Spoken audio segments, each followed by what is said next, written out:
Welcome to today's Global Connections program. I'm Bill Miller. What are various universities, especially one in the United States, doing to help achieve Sustainable Development Goal number 4, to provide quality education for people worldwide? My guest today is an expert not only on this topic of education, but on the area of Timor-Leste and many others. My guest today is Dr. Abraham Joseph. Dr. Abraham Joseph, when he was at the United Nations, was a senior socio-economic affairs advisor in the United Nations Integrated Mission in Timor-Leste.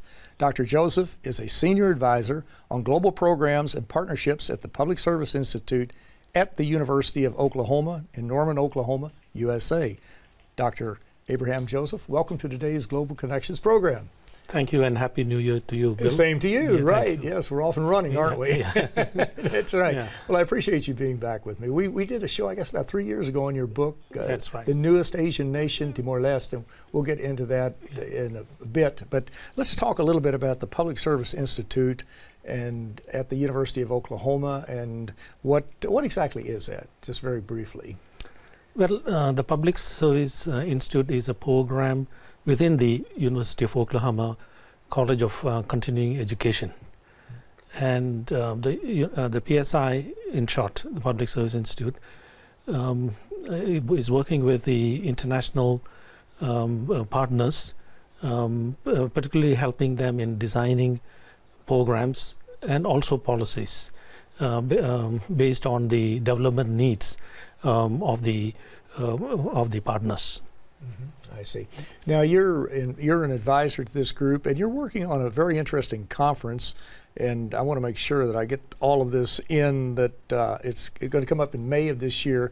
It's on generating paradigms, changing mindsets, and changes outcomes, generating collaboration, key to empowering multi-stakeholder partnerships to accelerate SDG outcomes.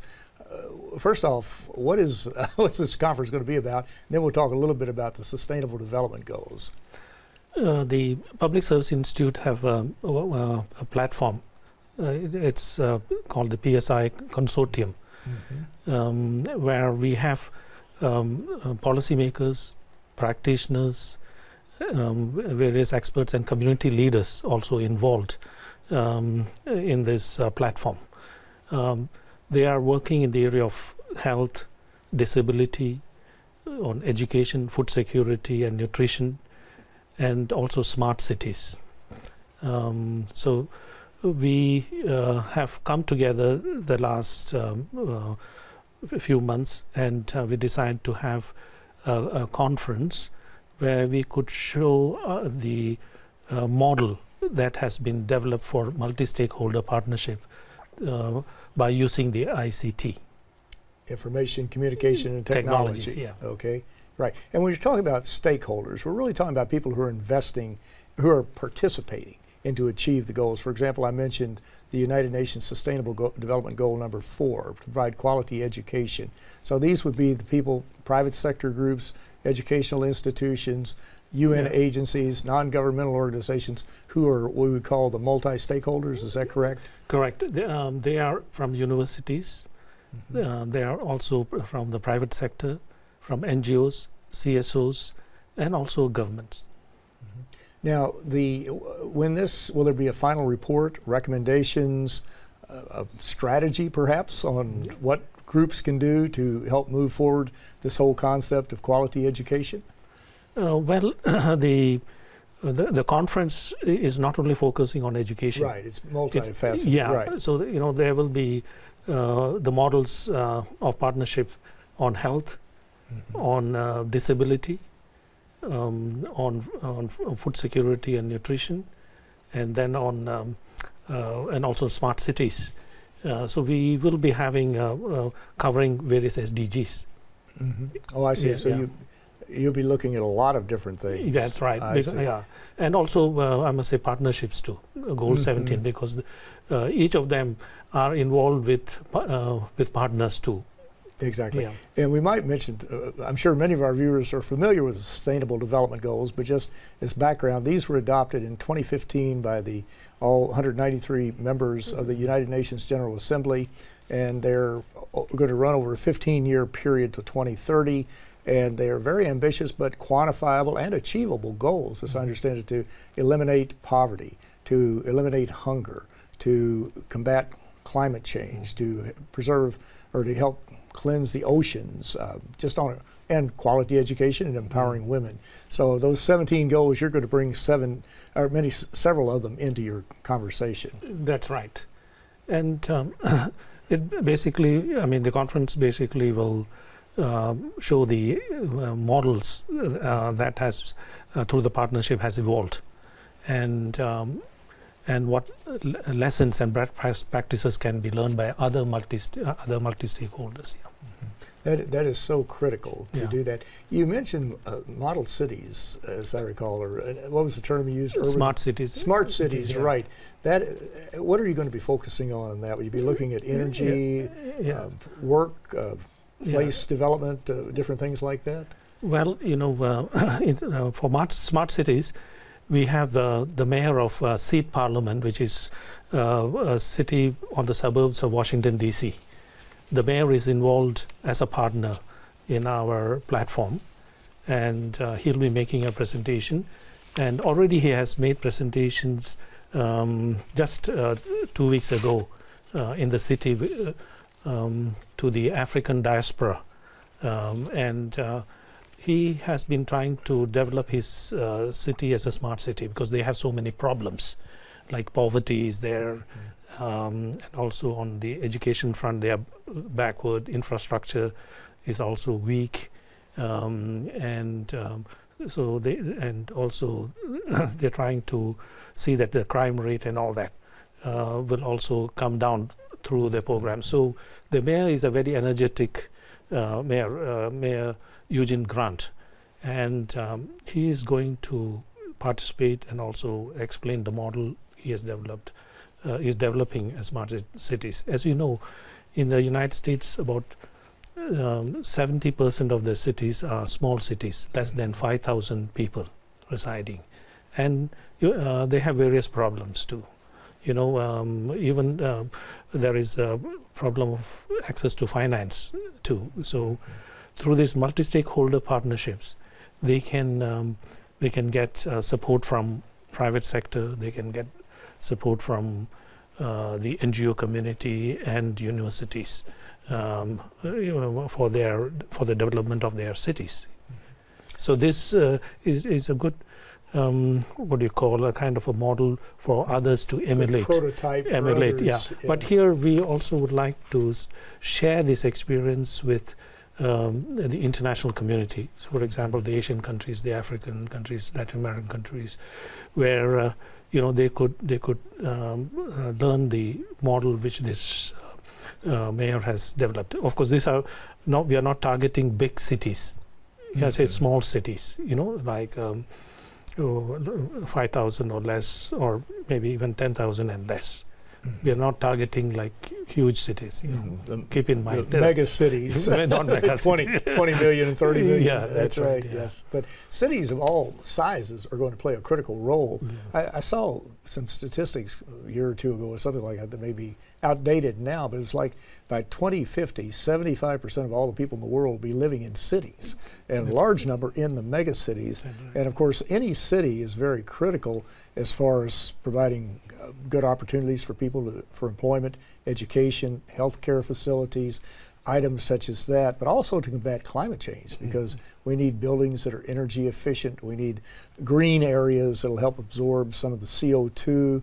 We need cities that have good mass transit systems. Even small cities can have that in many cases. So it's a very timely topic. Just to mention also, I forgot to mention earlier, we have also a group working on disaster risk management.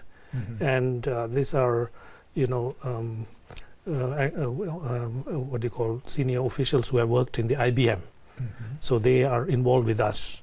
And they do have also from the IBM software for disaster risk management provided to them to share with in their work. Mm-hmm. Yeah.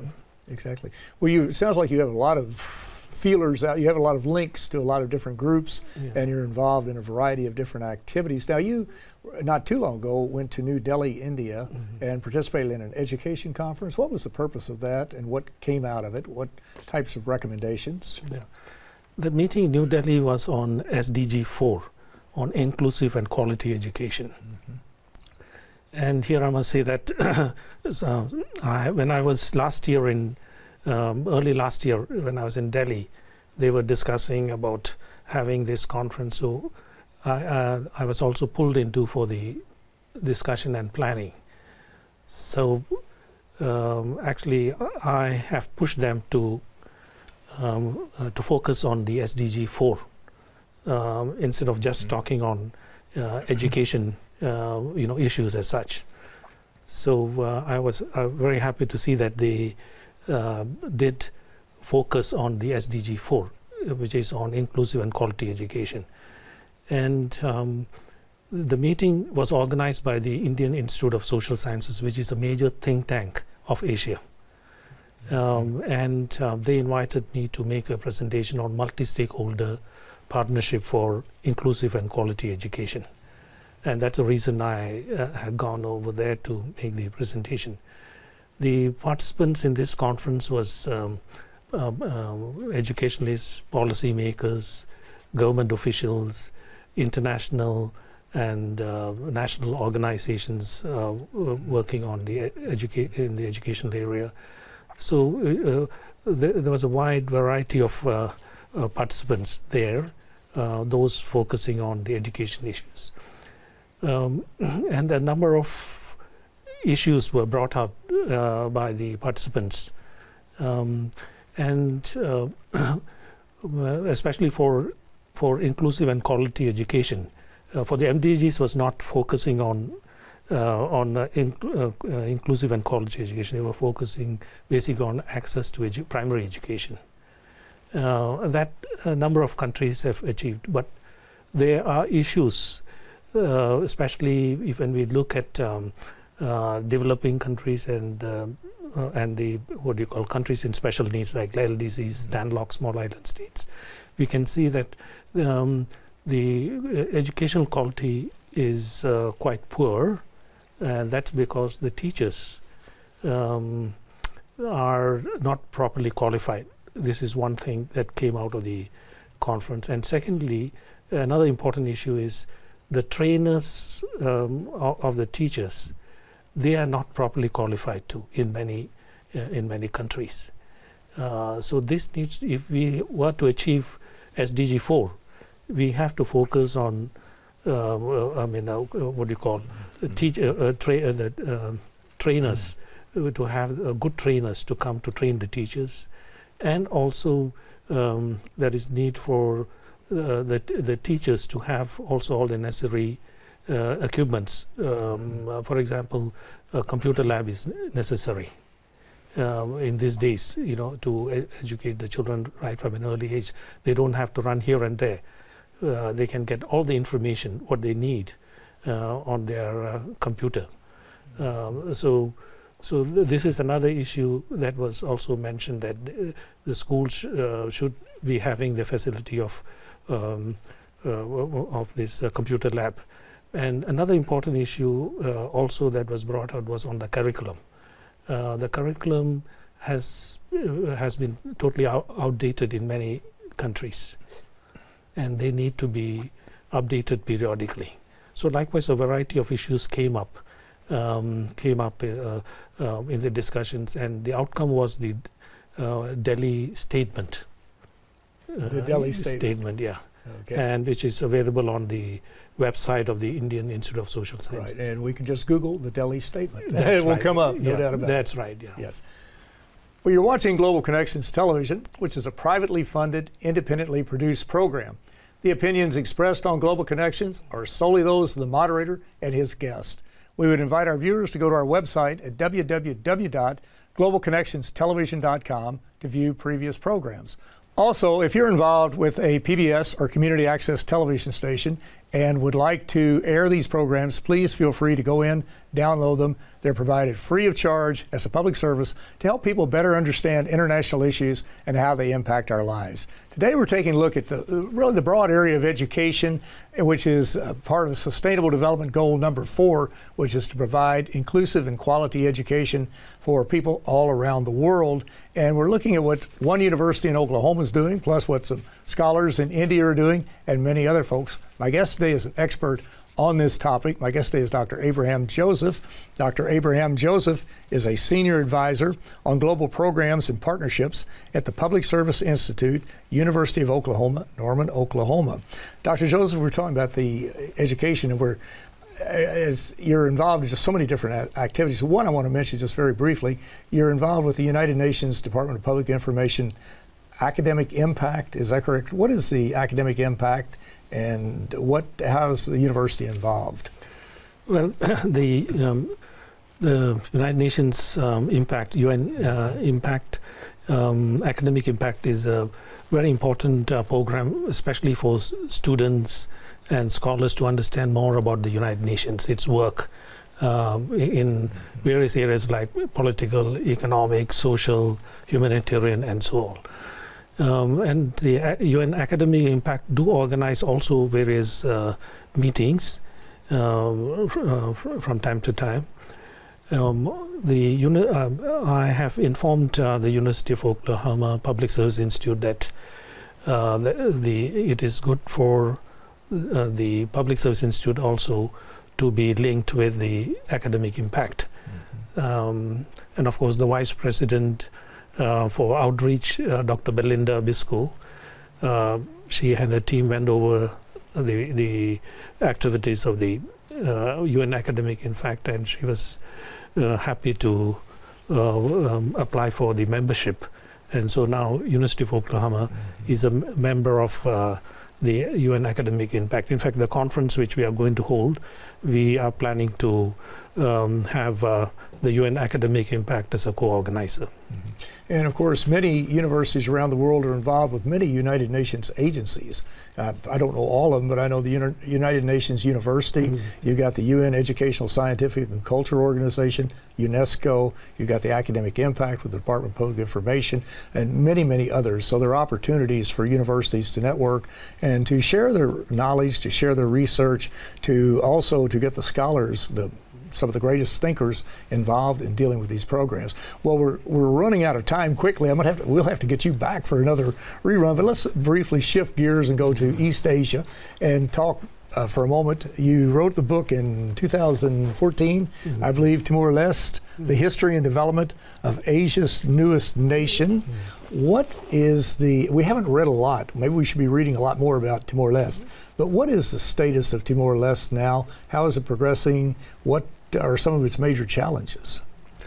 Well, Timor-Leste is one of the success stories of the United Nations and also the international community.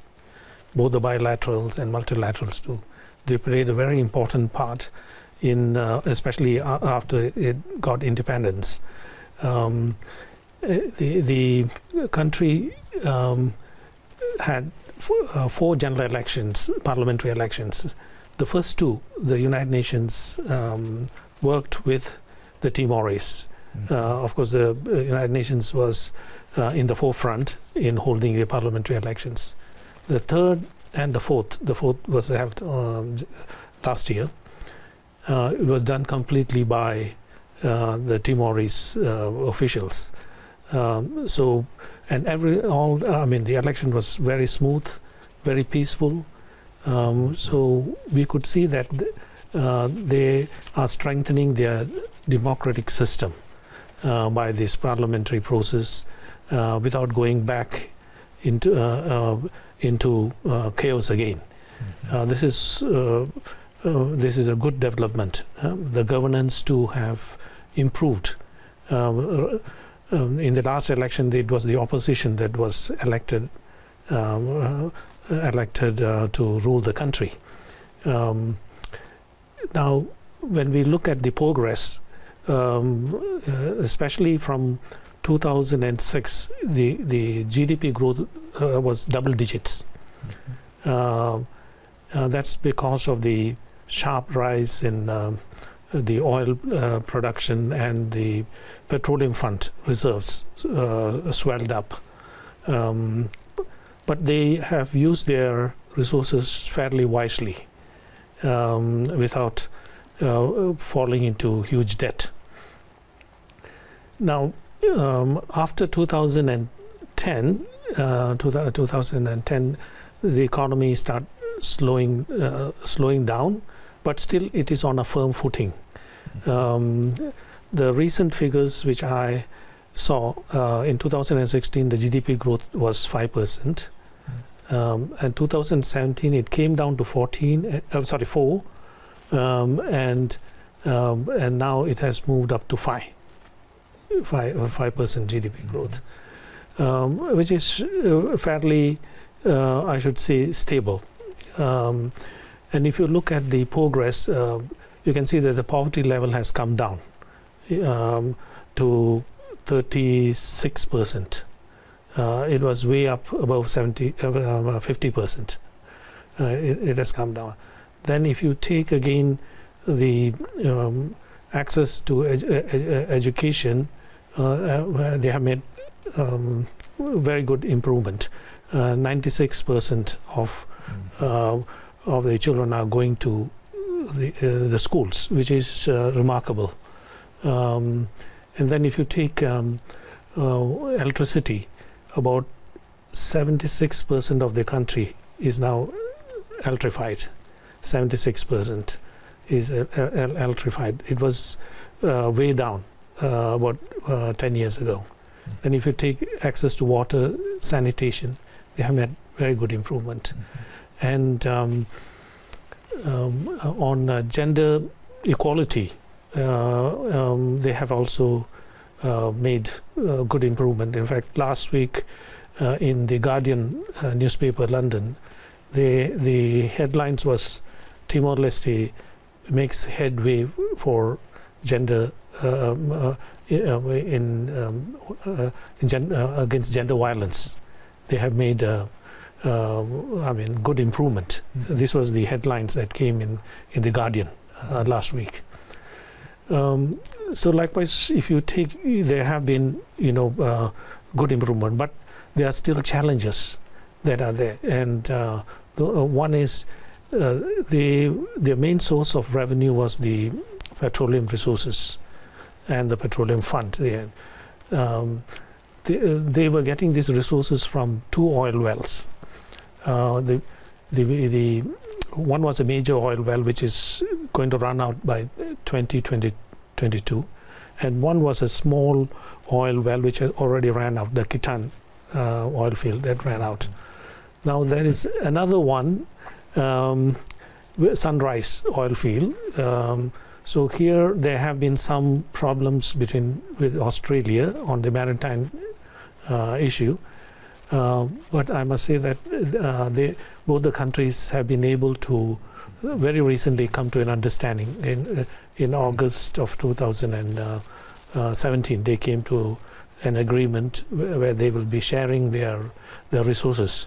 So once this Sunrise oil field comes into operation, they will again, which is a major oil field, bigger than the earlier oil field. So they will get more resources from there for their development. This is one challenge. The second is there is unemployment among the youth. So there is need for them to focus on creation of more employment. This is by encouraging the private sector and FDI into the country. Foreign direct investment. Foreign investment into the country. That's very important. Yeah. So, and then another thing is the public expenditure, they have to be careful. They have to focus more on economic and social development, and also on education. Exactly, which we have been talking about for the last 25 minutes. But it sounds like you're doing some really interesting work. And of course, it's great to hear how Timor-Leste is moving forward, progressing, going in the right direction, because it had some rough spots, bumps in the road, to put it mildly, but it is certainly moving that way. And of course, what you're doing with the University of Oklahoma is absolutely critical. And this could be also, I think, a prototype or a model of what other universities could be doing in conjunction and looking and working on these international issues, international problems, such as illiteracy, such as climate change, whatever the case might be. But Dr. Abraham Joseph, I want to thank you so very much for a very interesting and a very informative program. Yeah. Thank you, Bill. Thank you. My pleasure. Thank you. I'm Bill Miller. Thank you for joining us today on Global Connections Television.